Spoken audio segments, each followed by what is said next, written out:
आज मैंने बनाया है चॉकलेट केक, वो भी प्रेशर कुकर में। आप देख रहे हैं केक बहुत ही सॉफ्ट और स्पॉन्जी बना है और जो टेक्सचर है वो काफ़ी अच्छा आया है।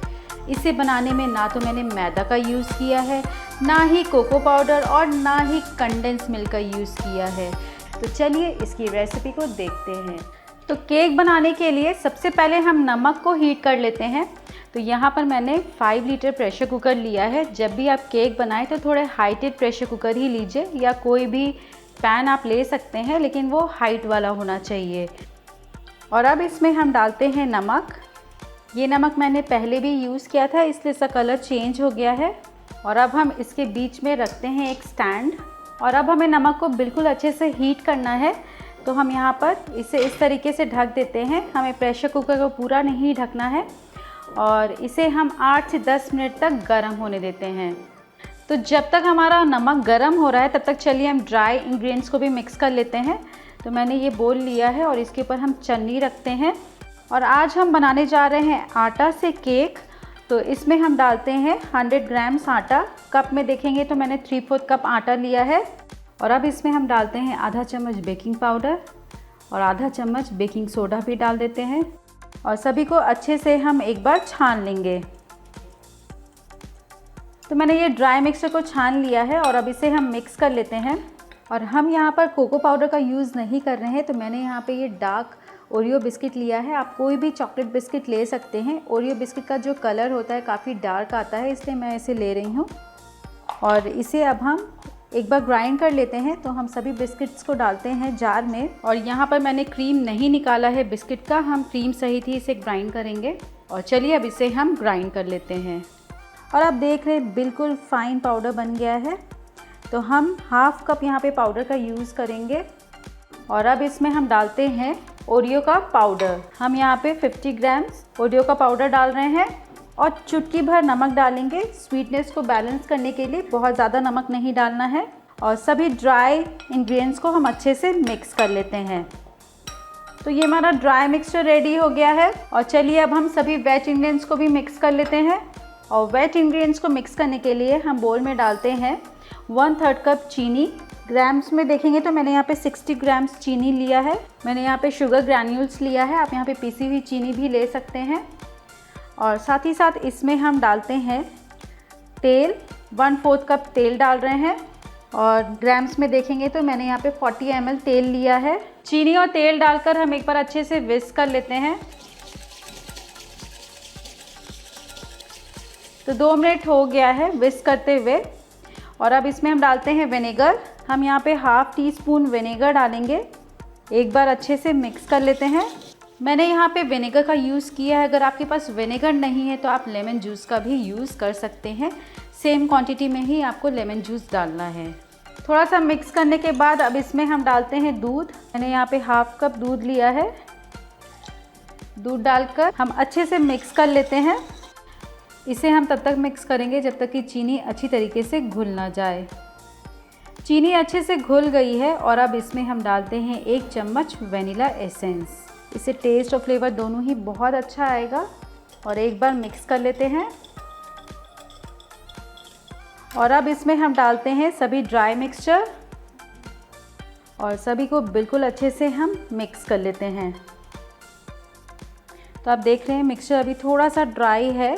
और इसमें अब हम थोड़ा सा दूध और डालेंगे, 1-2 चम्मच, बहुत ज़्यादा नहीं डालना है। और इसे एक बार हम फिर से मिक्स कर लेते हैं। तो दूध डालकर मैंने बैटर को बिल्कुल अच्छे से मिक्स कर लिया है। आप देख रहे हैं कंसिस्टेंसी इस तरीके की होनी चाहिए। बहुत पतला भी बैटर नहीं होना चाहिए और बहुत गाढ़ा भी नहीं होना चाहिए। तो ये बिल्कुल परफेक्ट है। और चलिए अब इसे हम डालते हैं ग्रीस टिन में। तो बेकिंग के लिए मैंने यहाँ पे 6 इंच का टिन लिया है। और अब इसमें हम थोड़ा सा तेल डालकर इसे अच्छे से ग्रीस कर लेते हैं। चारों ओर से हम बिल्कुल अच्छे से ग्रीस करेंगे। हम इसके साइड्स को भी ग्रीस कर लेते हैं। और अब इसमें हम थोड़ा सा सूखा आटा डालेंगे। थोड़ा सा सूखा आटा डालकर हम पूरे टिन को अच्छे से इस तरीके से डस्ट कर लेते हैं। हम टिन के वॉल्स को भी अच्छे से डस्ट कर लेंगे इस तरीके से। तो ये हमारा टिन बिल्कुल रेडी हो गया है। और चलिए अब इसमें हम डालते हैं केक का बैटर। तो केक के बैटर को मैंने टिन में डाल दिया है और इसे एक बार हम टैप कर लेते हैं। टैप करने से ये इवनली स्प्रेड हो जाएगा। और चलिए अब इसे हम रखते हैं प्रेशर कुकर के अंदर। तो प्रेशर कुकर बिल्कुल अच्छे से गर्म हो गया है। अब हम ढक्कन को हटाते हैं और अब इसके बीच में हम रखते हैं केक का टिन और अब हम ढक्कन को बंद करेंगे। ध्यान रहे कि सीटी ना लगी हो। इसे हम पूरा बंद कर देंगे और मीडियम लो फ्लेम पर रखकर 35 to 40 मिनट्स तक के लिए बेक करते हैं। तो 40 मिनट्स हो गया है। अब हम ढक्कन को खोलते हैं। ये देखिए केक पूरी तरीके से फूल गया है और बिल्कुल सॉफ्ट बना है।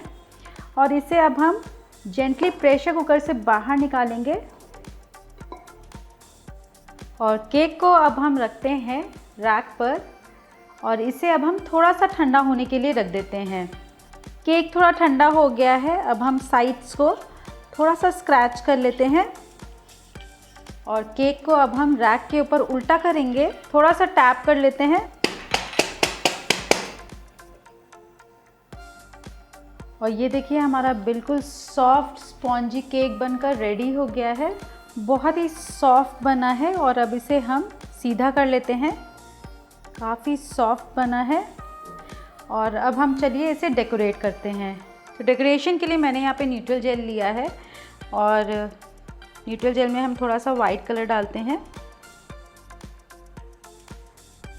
और दूसरे पार्ट में हम थोड़ा सा रेड कलर डालते हैं।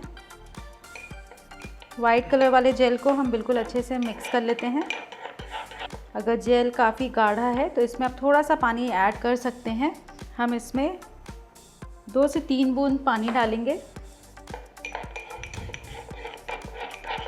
और अच्छे से मिक्स करके इसे हम इस तरीके से फ्लोई बना लेंगे। और ऐसे ही हम रेड कलर को भी मिक्स कर लेते हैं। यहाँ पर डेकोरेशन में मैंने न्यूट्रल जेल का यूज़ किया है जो इजीली अवेलेबल है मार्केट में। ये बहुत एक्सपेंसिव भी नहीं होता है और आप चाहें तो डेकोरेशन में यहाँ पे वाइट और डार्क चॉकलेट का भी यूज़ कर सकते हैं। हमें रेड को बहुत फ्लोई नहीं बनाना है, ये बिल्कुल ठीक है। और चलिए अब इसे हम केक के ऊपर डालते हैं। ये देखिए केक कितना सॉफ्ट और स्पॉन्जी बना है और काफ़ी फूल गया है। आप देख रहे हैं दबाने से ही लग रहा है कि काफ़ी सॉफ्ट और स्पॉन्जी बना है। और अब इसके ऊपर हम डालते हैं वाइट वाला न्यूट्रल जेल। ये कोल्ड ग्लेज के नाम से भी मिलता है। इसे हम पैलेट नाइफ से इवनली स्प्रेड कर लेंगे और अब इसके ऊपर हम लाइंस बनाते हैं।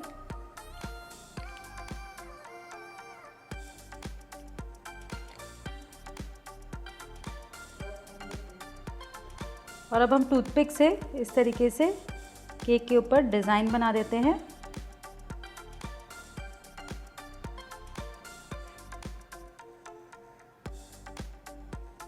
तो ये हमारा केक बिल्कुल सर्व करने के लिए तैयार है। चलिए अब इसे हम स्लाइसेस में कट भी कर लेते हैं।